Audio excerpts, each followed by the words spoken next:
ये खबर पारुल यूनिवर्सिटी द्वारा प्रस्तुत की गई है। क्या स्ट्रेट ऑफ हॉर्मुज एक बार फिर युद्ध का नया मोर्चा बनता जा रहा है? क्या कतर से भारत आ रही एलएनजी टैंकर पर हुआ हमला भारत की ऊर्जा सुरक्षा के लिए बड़ा खतरा है? और आखिर इस हमले के पीछे कौन है, जिससे पूरी दुनिया की नजरें पश्चिम एशिया पर फिर से टिक गई है? ये सवाल इसलिए है क्योंकि पश्चिम एशिया से एक बेहद बड़ी और चिंताजनक खबर सामने आई है। स्ट्रेट ऑफ हॉर्मुज में एक बार फिर तनाव बढ़ गया है। 3 वाणिज्यिक जहाजों पर हमला हुआ है। इनमें कतर का एलएनजी टैंकर और सऊदी अरब का तेल टैंकर भी शामिल बताया जा रहा है। सबसे अहम बात यह है कि कतर से गुजरात की ओर आ रहे एलएनजी टैंकर में 4 भारतीय क्रू मेंबर भी सवार थे। राहत की बात यह है कि शुरुआती जानकारी के अनुसार सभी चालक दल सुरक्षित हैं, सेफ हैं, लेकिन इस घटना ने पूरी दुनिया की चिंता को जरूर बढ़ा दिया है।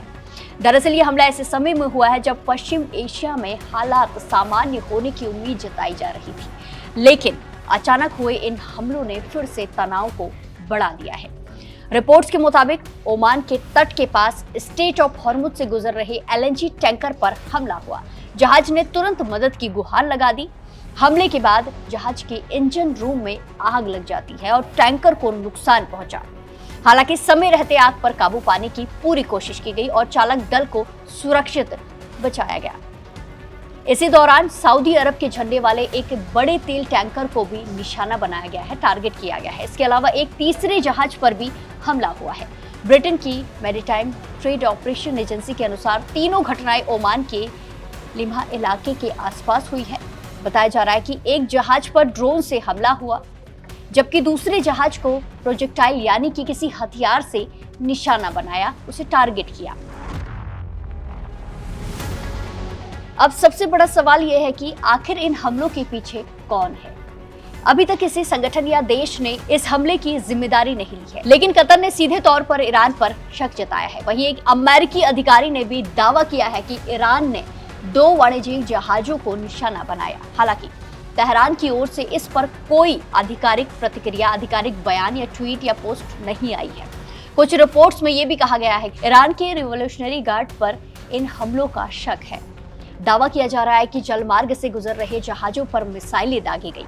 हालांकि इन दावों की स्वतंत्र पुष्टि अभी तक नहीं हुई है। ऐसे में जांच पूरी होने तक इन दावों को सावधानी के साथ देखा जाना चाहिए। इस पूरी घटना की टाइमिंग भी बेहद ज्यादा अहम मानी जा रही है। ईरान के दिवंगत सर्वोच्च नेता अयातुल्लाह अली खामनेई की अंतिम यात्रा के बीच ये हमला हुआ है। लाखों लोग उनकी अंतिम यात्रा में शामिल हुए। इस दौरान अमेरिका विरोधी नारे भी लगते दिखाई दिए और कई जगहों पर किल ट्रंप लिखे पोस्टर भी दिखाई देते हैं। ऐसे माहौल में समुद्री हमलों ने क्षेत्रीय तनाव को और ज्यादा बढ़ा दिया है। अब बात करते हैं भारत पर इसके असर की। भारत अपनी प्राकृतिक गैस और कच्चे तेल की बड़ी जरूरत पश्चिम एशिया से पूरी करता है। स्ट्रेट ऑफ हॉर्मुज दुनिया के सबसे व्यस्त समुद्री व्यापार मार्गों में से एक है। बड़ी मात्रा में तेल और गैस इसी रास्ते से दुनिया के अलग अलग देशों तक पहुंचती है। अगर यहाँ लगातार हमले होते रहे या समुद्री आवाजाही प्रभावित हुई तो तेल और गैस की सप्लाई पर इसका असर पड़ सकता है और पड़ भी रहा है। इसका सीधा असर अंतर्राष्ट्रीय बाजार, इंटरनेशनल मार्केट में कच्चे तेल की कीमतों और भारत के आयात बिल पर भी पड़ सकता है। हालांकि फिलहाल राहत की बात यह है कि चारों भारतीय क्रू मेंबर जो है वो सुरक्षित बताए जा रहे हैं। भारतीय अधिकारियों की ओर से स्थिति पर नजर लगातार बनाई जा रही है और अंतर्राष्ट्रीय एजेंसियां भी इस पूरे घटनाक्रम की निगरानी कर रही है।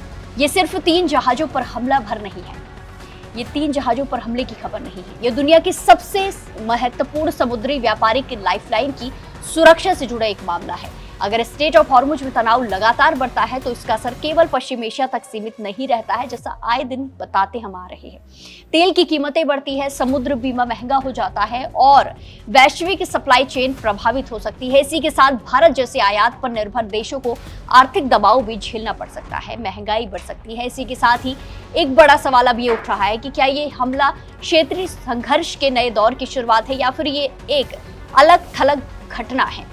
इसका जवाब आने वाले दिनों में, आने वाले कुछ घंटों में और अंतर्राष्ट्रीय प्रतिक्रियाओं से साफ होगा। फिलहाल सबसे अच्छी खबर यह है कि टैंकर पर मौजूद भारतीय चालक दल सुरक्षित बताए जा रहे हैं। लेकिन स्ट्रेट ऑफ हॉर्मुज में बढ़ता तनाव पूरी दुनिया के लिए चिंता का विषय जरूर बन चुका है। आपकी क्या कुछ राय है? क्या इस हमले के बाद पश्चिम एशिया में हालात और बिगड़ सकते हैं? अपनी राय कमेंट्स में जरूर दें और बाकी देश और दुनिया की तमाम बड़ी अपडेट्स के लिए जुड़े रहिए दैनिक जागरण के साथ। नमस्कार।